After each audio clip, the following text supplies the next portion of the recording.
I've been making some changes to my veggie garden this year. It's not a dramatic change or a revolutionary new technique, just a gradual shift in the way I think about the soil beneath my feet.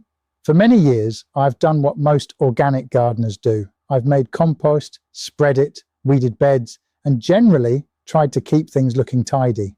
But over the last few years, I've started noticing something. The areas of the garden that seem to cope best with hot weather, dry conditions, and periods when I couldn't spend as much time outside were usually the areas where the soil was covered. Sometimes that cover was straw or grass clippings, maybe more compost. Sometimes it was simply plant material left right where it had grown. And that observation slowly started changing the way I garden. Add my age into the equation as well. I'm now in my 60s, and like many growers, I'm beginning to think more carefully about where I spend my energy.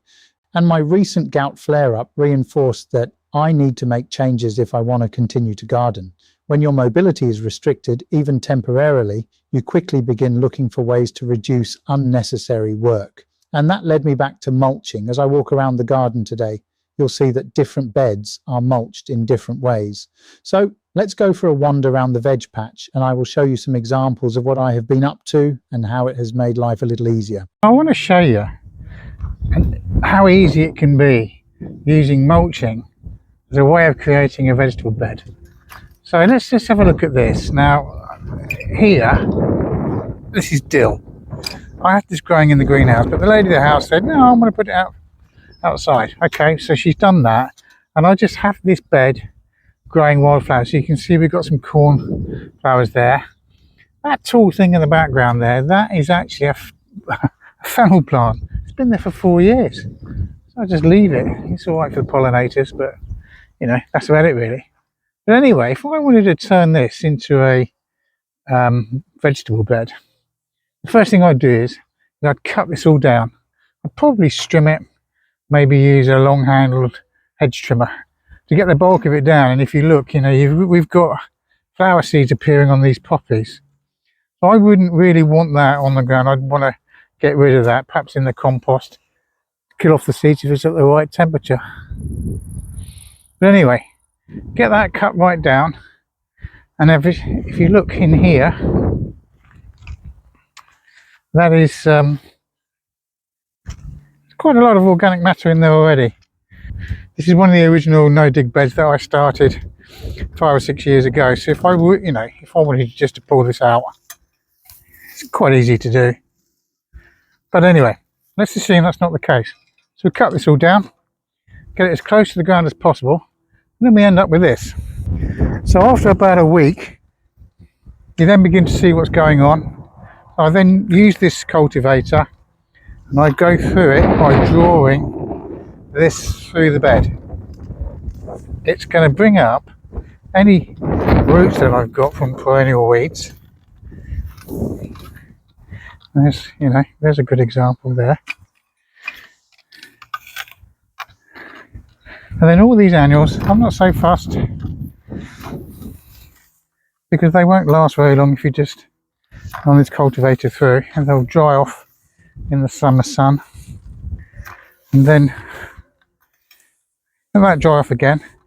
And then that mulching mower that you saw in the shed just now, I'd run it across a second or a third time, and I'd end up with this. As the label suggests, we're in bed number 8. So this has had its final passing of the mulching mower. Again, running this cultivator through. If I see any roots that something I don't like there's a great example of crabgrass, I would want to get that out, and I can do that, no problem at all. But it's ready for sowing. Okay, so I'm going to be raking this level, and then in here I'm actually going to be sowing quite a lot of carrots. All I'll do, I'll have a board, get it, make sure I'm straight. I'd start there, draw this across, create my area for sowing the whatever it is I want to sow, so carrots or whatever. I can make a proper channel there, but can you notice, do you notice the difference in the moisture? Whereas here it looks quite dry, whereas there it's quite wet. So whatever I'm sowing, you can go straight in. I've not dug the bed.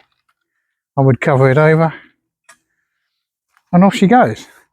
Now obviously I don't have to sow directly into that. I can put transplants in. Anything I've got ready I can get in the ground, because if you recall, a couple of weeks ago I was panicking about all my transplants that were in the greenhouse and me not being able to get them in the ground.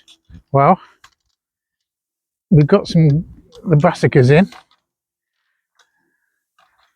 and these are beetroots. Some brassicas there, and also here. Now the bigger cabbages here have been here longer than the smaller transplants, and basically the lady of the house has found a gap and popped one in. There's a bit of bindweed there, and again, you know, you can see there is a bit of organic matter in there.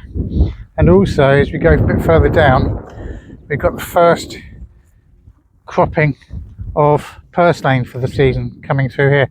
I let this grow, let it cover the soil. I'm not interested in weeding everything, because I use them to my advantage.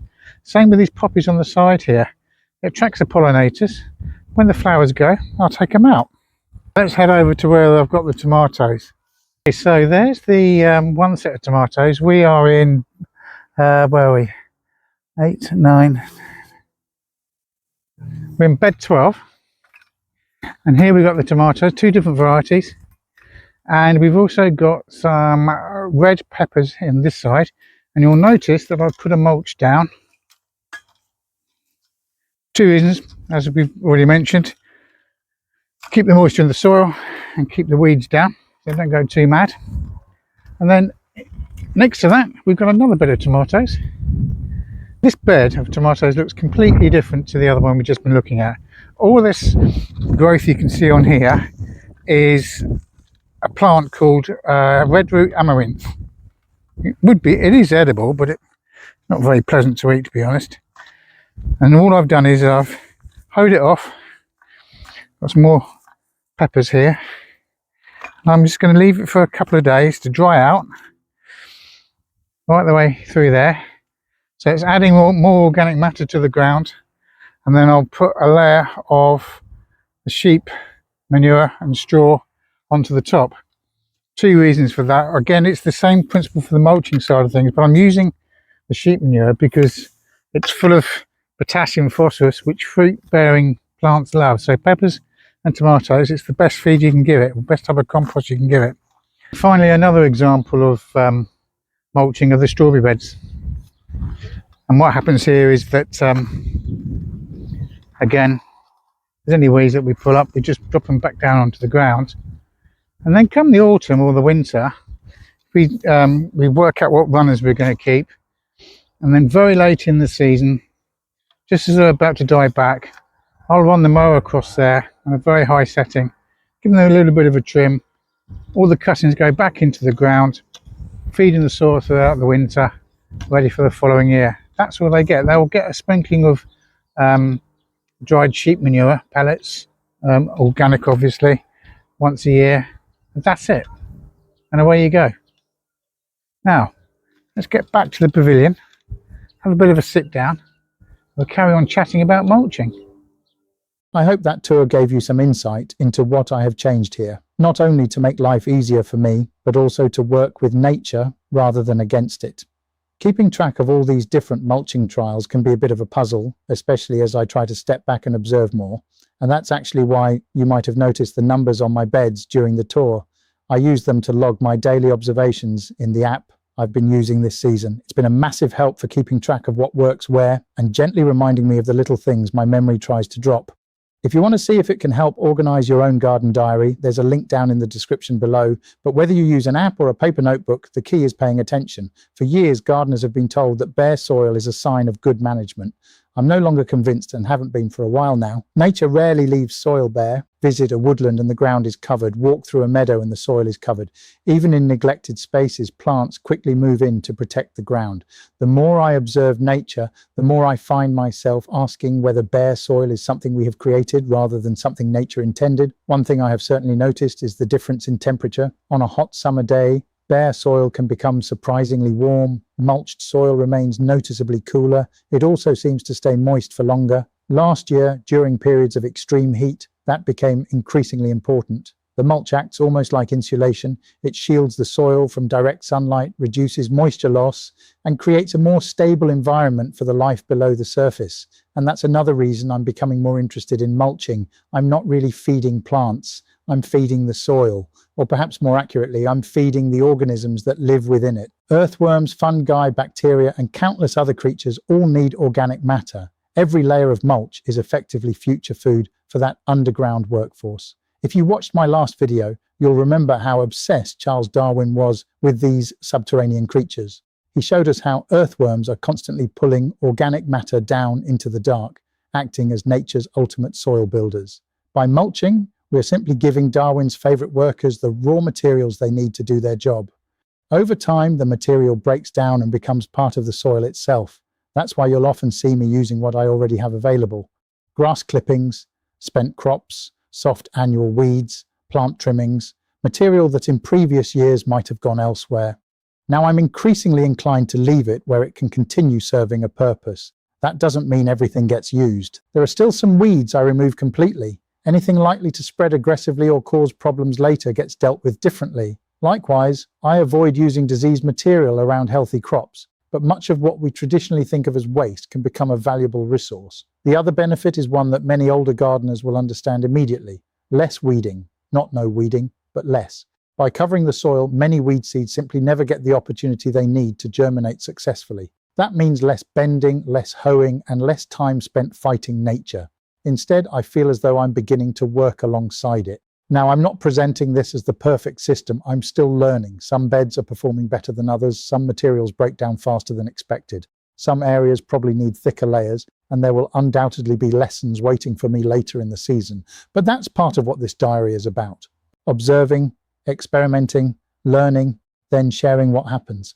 As the season progresses, I'll keep reporting back on how these mulch beds perform, whether they stay cooler, whether they need less watering, whether weed pressure is reduced, and ultimately, whether the crops themselves benefit, because gardening isn't really about following rules, it's about paying attention.